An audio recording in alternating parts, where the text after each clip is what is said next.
The spiral of silence is a political science and mass communication theory propounded by the German political scientist Elisabeth Noelle-Neumann. Spiral of silence theory stipulates that individuals have a fear of isolation, which results from the idea that a social group or the society in general might isolate, neglect, or exclude us due to our opinions. This fear of isolation consequently leads to remaining silent instead of voicing opinions. Media is an important factor that relates to both the dominant idea and people's perception of the dominant idea. The assessment of one's social environment may not always correlate with reality. Background: according to Shelley Neal, introduced in 1974, the spiral of silence theory, explores hypotheses to determine why some groups remain silent while others are more vocal in forums of public disclosure. The theory explains the formation of social norms at both the micro and macro level. As a micro theory, the spiral of silence examines opinion expression, controlling for people's predispositions such as fear of isolation, and also demographic variables that have been shown to influence people's willingness to publicly express opinions on issues, such as agricultural biotechnology. The spiral of silence occurs on a macro level if more and more members of the perceived minority fall silent. This is when public perceptions of the opinion climate begin to shift. In other words, a person's individual reluctance to express his or her opinion, simply based on perceptions of what everyone else thinks, has important implications at the social level. As one opinion gains the interest of the majority, the minority faces threat and fear of isolation from society. As the opinion gains momentum by the majority, the minority continues to be threatened and falls deeper into their silence. It continues until the minority no longer speaks out against it, and the opinion of the perceived majority ultimately becomes a social norm. The spiral model is an analogy to visually describe the theory. The end of the spiral refers to the amount of people that are not publicly expressing their opinions, due to the fear of isolation. An individual is more likely to go down the spiral if his or her opinion does not conform the perceived majority opinion. The following steps summarize how the process works. We can distinguish between fields where the opinions and attitudes involved are static, and fields where those opinions and attitudes are subject to changes. Where opinions are relatively definite and static for example, o customs one has to express or act according to this opinion in public or run the risk of becoming isolated. In contrast, where opinions are in flux, or disputed, the individual will try to find out which opinion he can express without becoming isolated. Individuals who, when observing their environments, notice that their own personal opinion is spreading and is taken over by others, will voice this opinion self-confidently in public. On the other hand, individuals who notice that their own opinions are losing ground will be inclined to adopt a more reserved attitude when expressing their opinions in public. It follows from this that, as the representatives of the first opinion talk quite a lot while the representatives of the second opinion remain silent, there is a definite influence on the environment. An opinion that is being reinforced in this way appears stronger than it really is, while an opinion suppressed as described will seem to be weaker than it is in reality.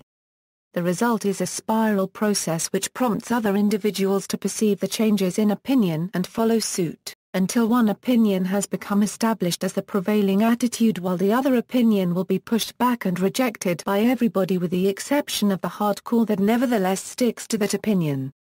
This process of formation, change and reinforcement of public opinion. The tendency of the one to speak up and the other to be silent starts off a spiraling process which increasingly establishes one opinion as the dominant one.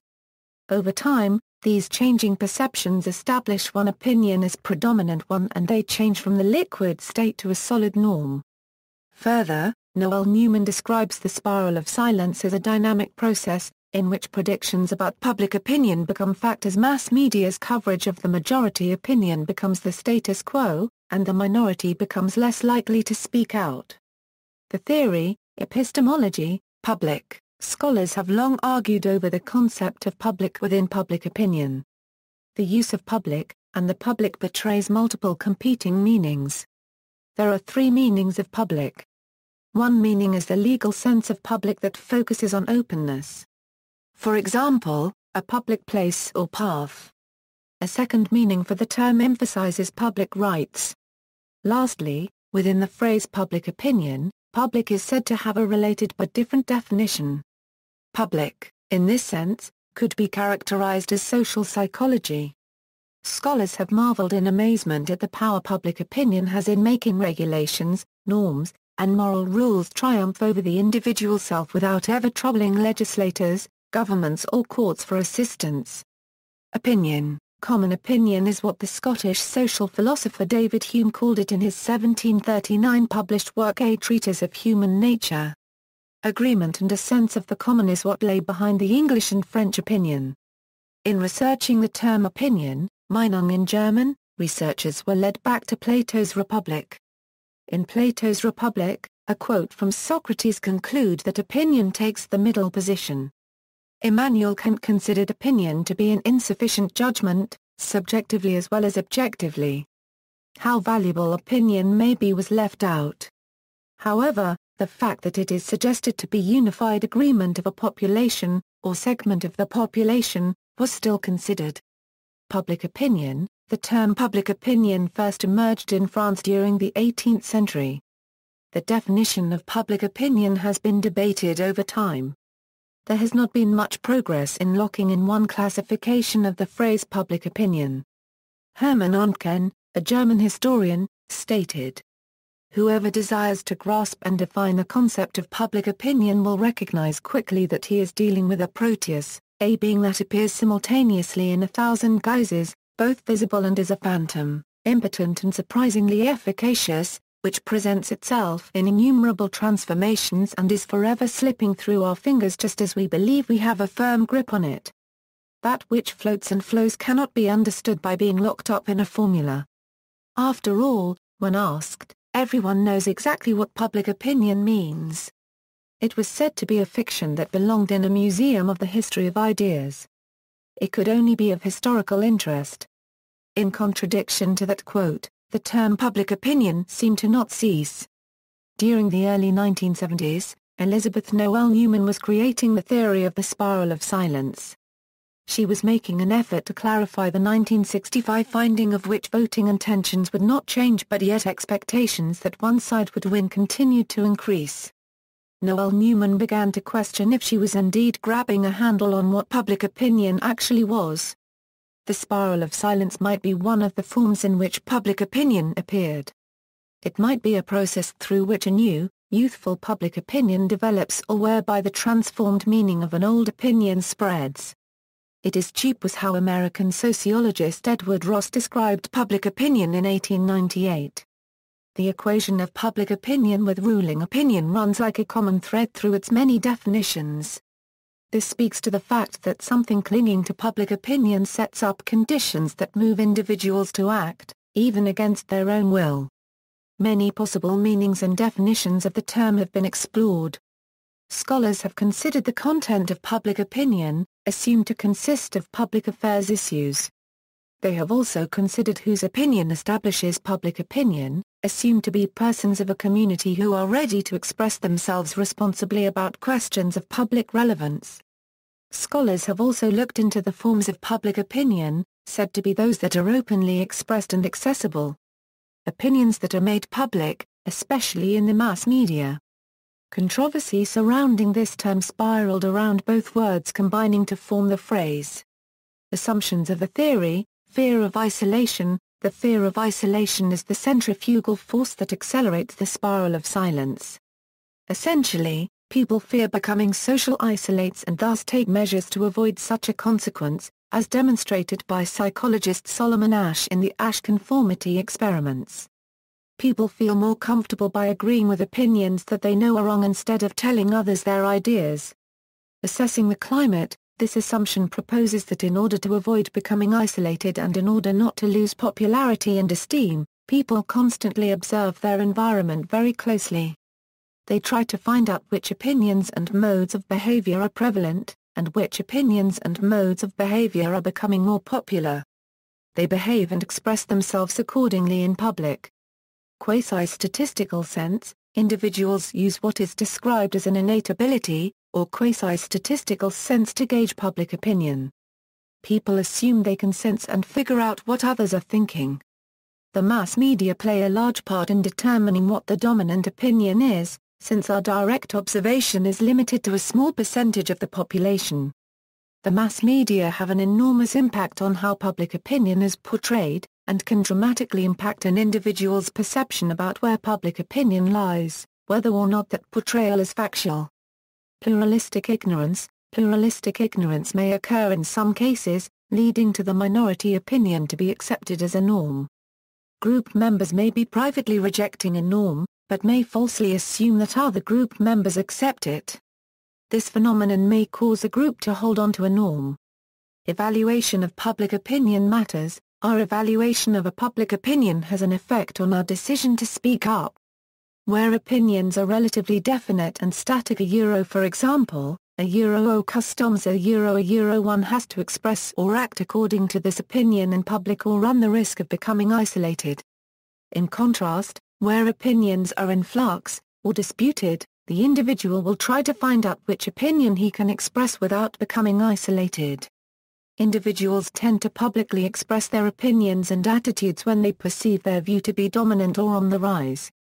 Conversely, when individuals perceive that their opinion is less popular or losing popularity, they are less likely to voice it in public. What one individual decides to do affects all of society around them. Media and the public opinion. Mass media unregistered trademark S effects on both public opinion and the perception of a public opinion are central to the spiral of silence theory.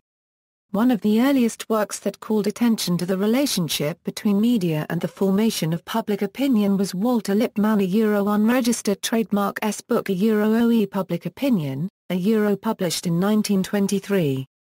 Ideas of Lippmann regarding the effects of media influenced the emergence of the spiral of silence theory.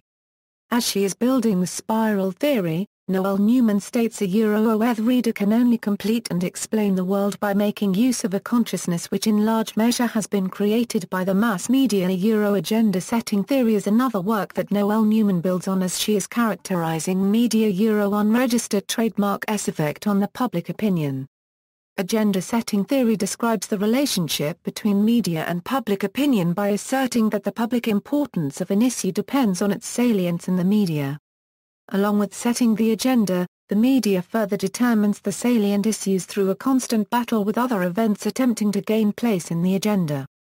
The media battles with these news alternatives by creating a pseudo-cris and pseudo-novelties. Media unregistered trademark S characteristics as a communication tool further affect unregistered trademark S perception of their own ideas in regard to the public opinion. According to Noelle-Neumann, the media is a one-sided, indirect, public form of communication, contrasting threefold with the most natural form of human communication, the conversation. These characteristics of the media in particular further overwhelm unregistered trademark S individual ideas. While some media communication theories assume a passive audience, such as the hypodermic needle model, the spiral model assumes an active audience who consumes media products in the context of their personal and social goals. Noelle-Neumann regards media central to the formulation of the spiral of silence theory, whereas some scholars argue whether the dominant idea in unregistered trademark S social environment overwhelms the dominant idea the media proposes as the perceived social norm. Some empirical research align with this perspective, suggesting that the microclimate of an individual overwhelms the effects of the media. Other articles further suggest that talking with others is the primary way of understanding the opinion climate. Overcoming the silence, the theory explains a vocal minority by stating that people who are highly educated, or who have greater affluence, and the few other cavalier individuals who do not fear isolation, are likely to speak out regardless of public opinion.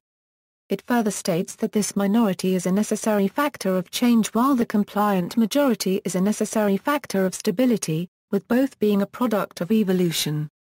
There is a vocal minority, which remains at the top of the spiral in defiance of threats of isolation.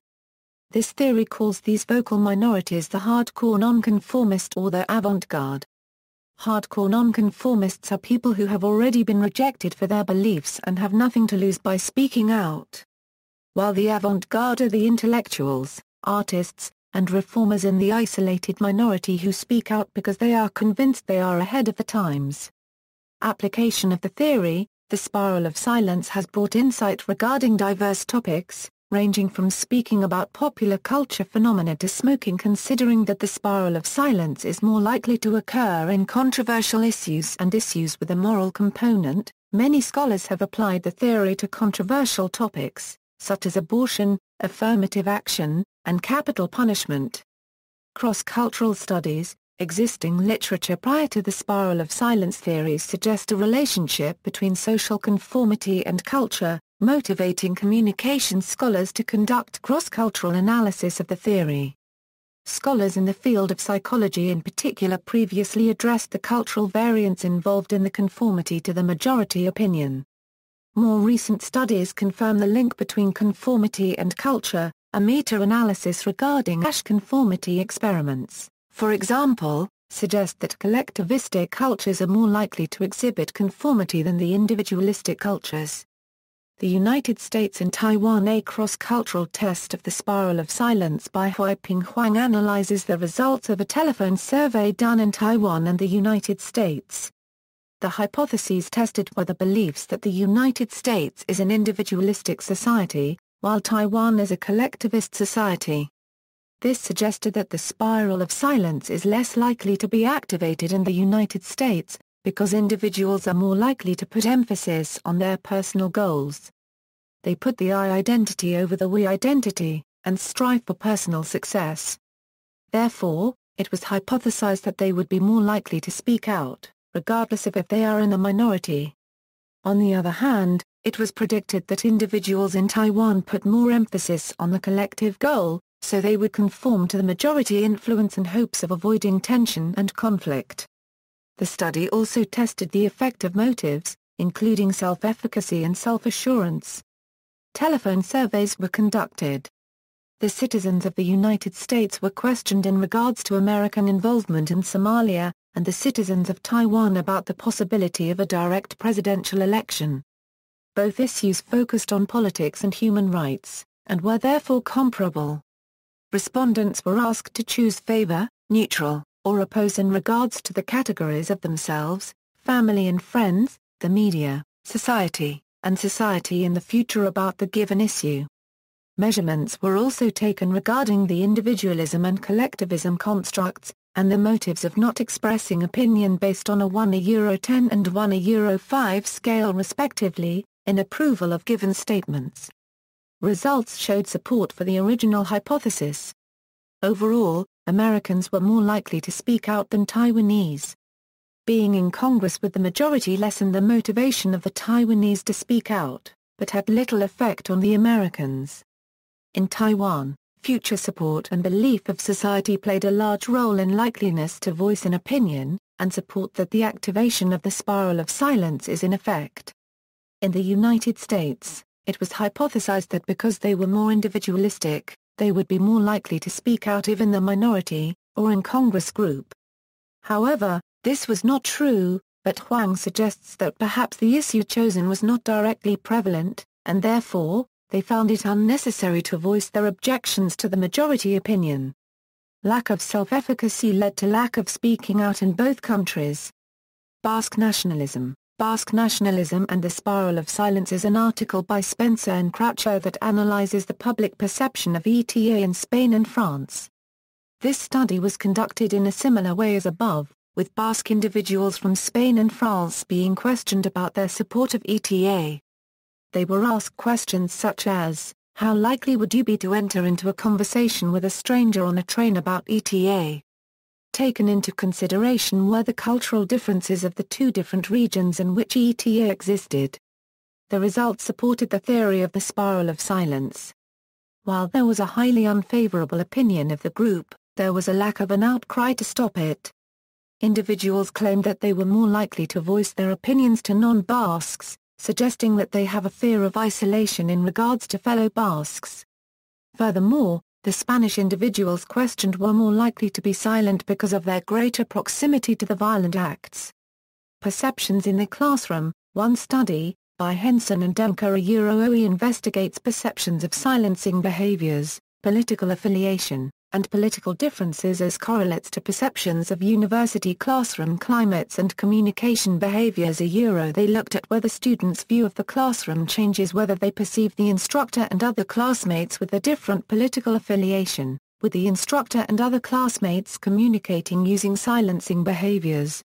The article stated that little has been investigated into student-teacher interactions in the classroom, and how the students are influenced. The goal of the article was to determine how political ideas are expressed in the university classrooms, and thus, assess the influence of classroom communication on the perceptions of political tolerance. The article claimed that university classrooms are an adequate place to scrutinize the spiral of silence theory because it is a place that has interpersonal, cultural, media, and political communication. Henson and Demker said, because classroom interactions and societal discourse are mutually influential, instructors and students bring their own biases and cultural perspectives into the classroom. The study researched whether there was a correlation between students' perception that they were being politically silenced and their perceived differences in student-instructor political affiliation. The study also questioned whether there was any connection between the perceived climate and the similarity of the student and instructor on their political affiliations. The researchers used participants from a Midwestern university unregistered trademark communication courses. The students answered a survey over their perceptions of political silencing, classroom climate, and the climate created by the instructor. The results of this research found that there is a positive relationship of the perceived similarities in political party and ideological differences of the student and instructor to perceived greater political silencing. The spiral in computer-mediated communication. While the studies regarding the spiral of silence theory focused on face-to-face interaction before 2000, the theory was later applied to a computer-mediated communication environment.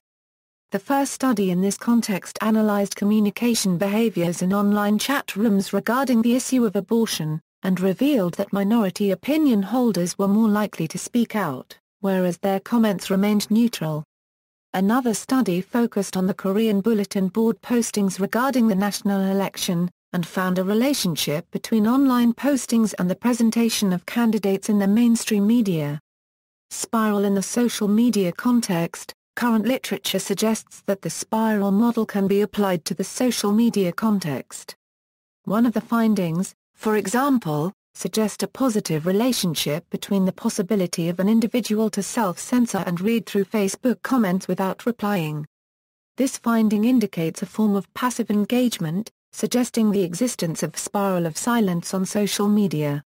Another research confirms the positive relationship between speaking out and issue importance on the social media context as well. Individuals who view gay bullying as a significant social issue are more likely to comment on Facebook. The Internet and the spiral of silence. Isolating the factors that remove isolation. The concept of isolation has a variety of definitions, dependent upon the circumstances it is investigated in. In one instance, the problem of isolation has been defined as social withdrawal, defined as low relative frequencies of peer interaction. Other researchers have defined isolation as low levels of peer acceptance or high levels of peer rejection. Research that considers isolation with regard to the Internet either focuses on how the Internet makes individuals more isolated from society by cutting off their contact from live human beings, or how the Internet decreases social isolation of people by allowing them to expand their social networks and giving them more means to stay in touch with friends and family. Since the development of the Internet, and in particular the World Wide Web, a wide variety of groups have come into existence, including web and Internet relay chat, news groups, multi-user dimensions, and, more recently, commercial virtual communities. The theories and hypotheses about how Internet-based groups impact individuals are numerous and wide-ranging. Some researchers view these fast-growing virtual chat cliques, online games, or computer-based marketplaces as a new opportunity, particularly for stigmatized people, to take a more active part in social life. Traditionally, Social isolation has been represented as a one-dimensional construct organized around the notion of a person's position outside of the peer group and refers to isolation from the group as a result of being excluded from the group by peers. From children to adults, literature shows that people understand the concept of isolation and fear the repercussions of being isolated from groups of which they are a member. Fearing isolation, people did not feel free to speak up if they feel they hold dissenting views, which means people restrict themselves to having conversation with like-minded individuals, or have no conversation whatsoever. Weich further explained, whether it is fear of harming others, or fear to get harmed oneself, there are factors that inhibit people from speaking freely, and which thus results in a non-ideal type of discussion, as it hinders diversity and equality of participants and viewpoints to arise fully. The medium of the Internet has the power to free people from the fear of social isolation, and in doing so, shuts down the spiral of silence. The Internet allows people to find a place where they can find groups of people with like mindsets and similar points of view. Bernstein and Brynjolfsson stated that Internet users can seek out interactions with like-minded individuals who have similar values, and thus become less likely to trust important decisions to people whose values differ from their own. The features of the Internet could not only bring about more people to deliberate by freeing people of psychological barriers, but also bring new possibilities in that it makes manageable large-scale, many-to-many discussion and deliberation. Unlike traditional media that limit participation, the Internet brings the characteristics of empowerment, enormous scales of available information, specific audiences can be targeted effectively and people can be brought together through the medium. Online versus offline, the Internet is a place where many reference and social groups are available with similar views. It has become a place where it appears that people have less of a fear of isolation. One research article examined individuals' unregistered trademark willingness to speak their opinion online and offline. Through survey results, from 305 participants, a comparison and contrast of online and offline spiral of silence behaviors was determined. Liu and Fahmy stated that it is easy to quit from an online discussion without the pressure of complying with the majority group. This is not to say that a spiral of silence does not occur in an online environment. People are still less likely to speak out, even in an online setting, when there is a dominant opinion that differs from their own. But people in the online environment will speak up if someone has a reference group that speaks up for them. In an online situation, just having one person be there to encourage a minority point of view can put an end to a spiral of silence.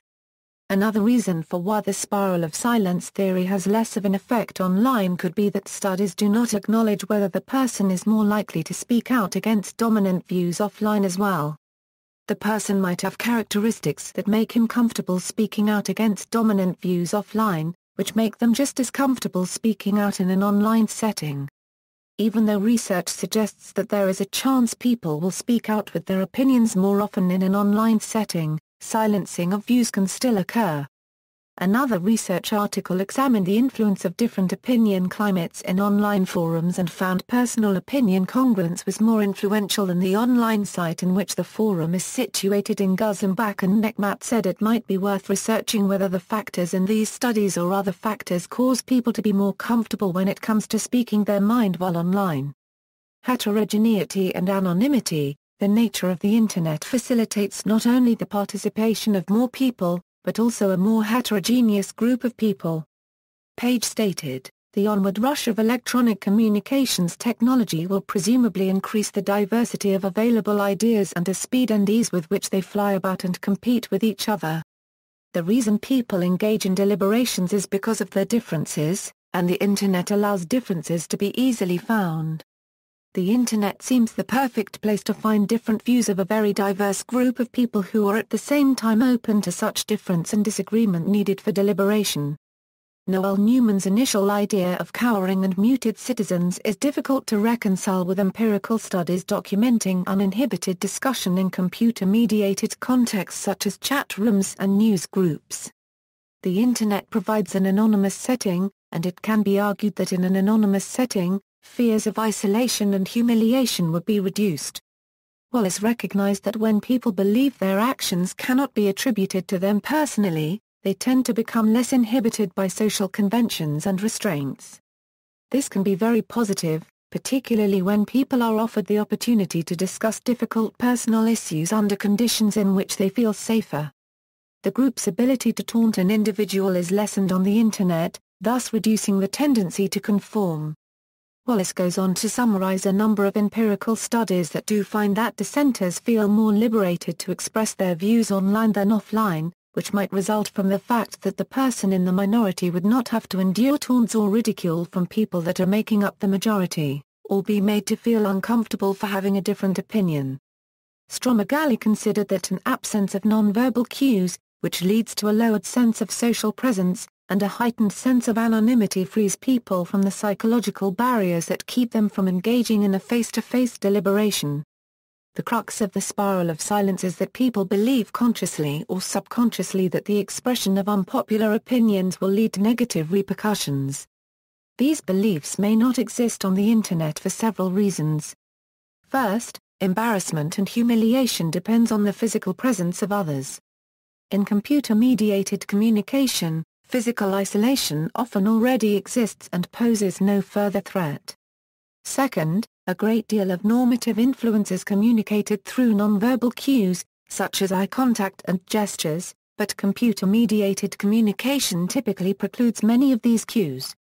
Third, Kiesler, Siegel, and McQuire observe that nonverbal social context cues convey formality and status inequality in face-to-face communication. When these cues are removed, the importance of social status as a source of influence recedes.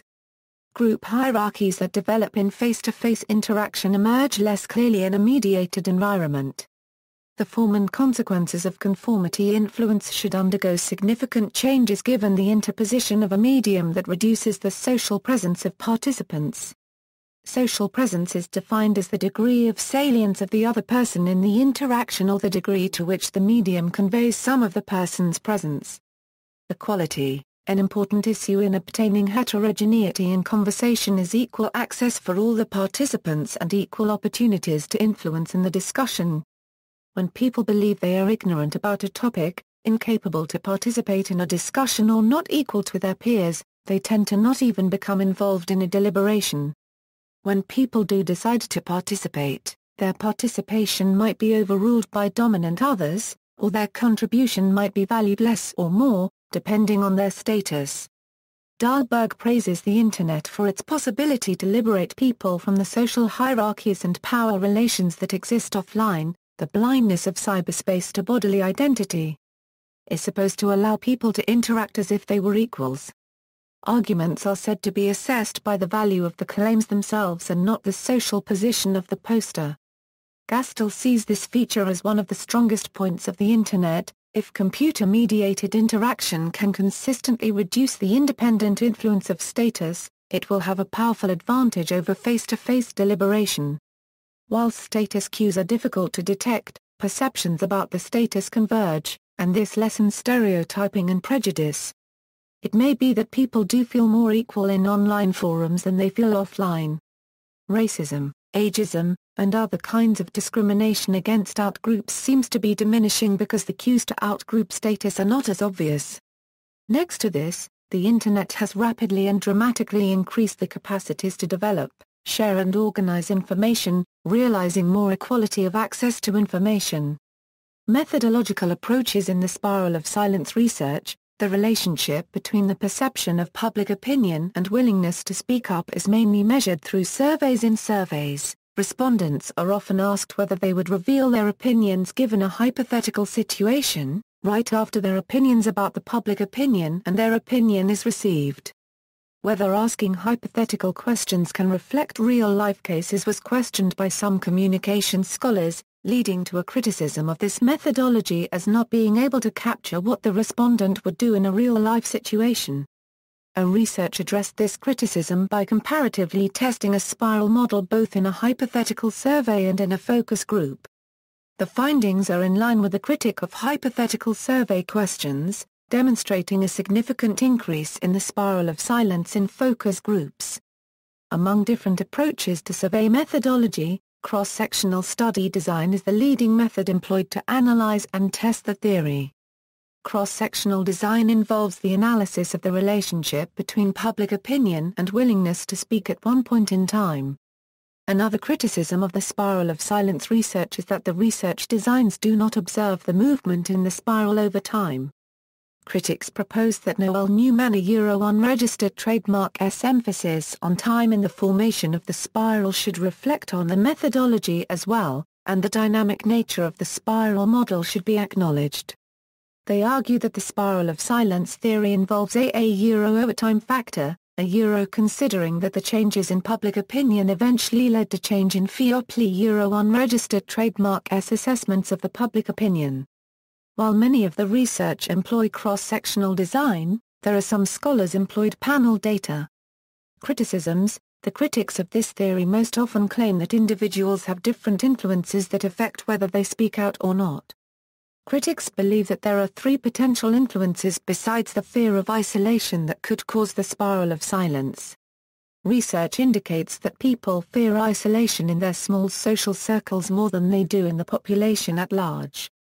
Within a large nation, one can always find a group of people who share one's opinions, however people fear isolation from their close family and friends more in theory. Research has demonstrated that this fear of isolation is stronger than the fear of being isolated from the entire public, as it is typically measured. Scholars have also questioned whether personal characteristics have an influence on whether a person will willingly speak out.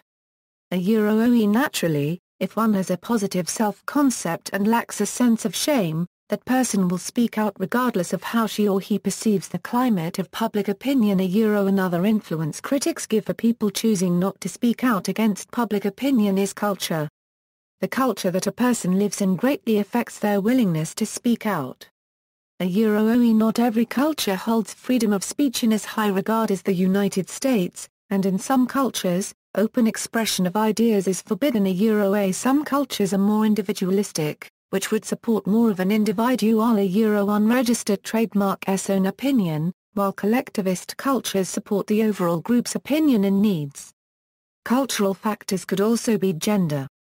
Perhaps another explanation for why individuals do not express minority opinions can be made, that women unregistered trademark's perception of language, not public opinion, forces them to remain quiet. Schaufel and Moy further assert that certain conflict styles and cultural indicators should be used to understand these differences. Further, Schaufel and Moy find problems in the operationalization of key terms, including willingness to speak out. This construct should be measured in terms of actually speaking out, not voting or other conceptually similar constructs. Conformity experiments have no moral component, yet morality is a key construct in the model. These conformity experiments, particularly those by Ash, form part of the base of the theory. Scholars question whether these conformity experiments are relevant to the development of SOS. See also: Notes. References. Bibliography. Noelle-Neumann, Elisabeth. The Spiral of Silence, Public Opinion, Our Social Skin. Chicago, University of Chicago Press. PA 200A.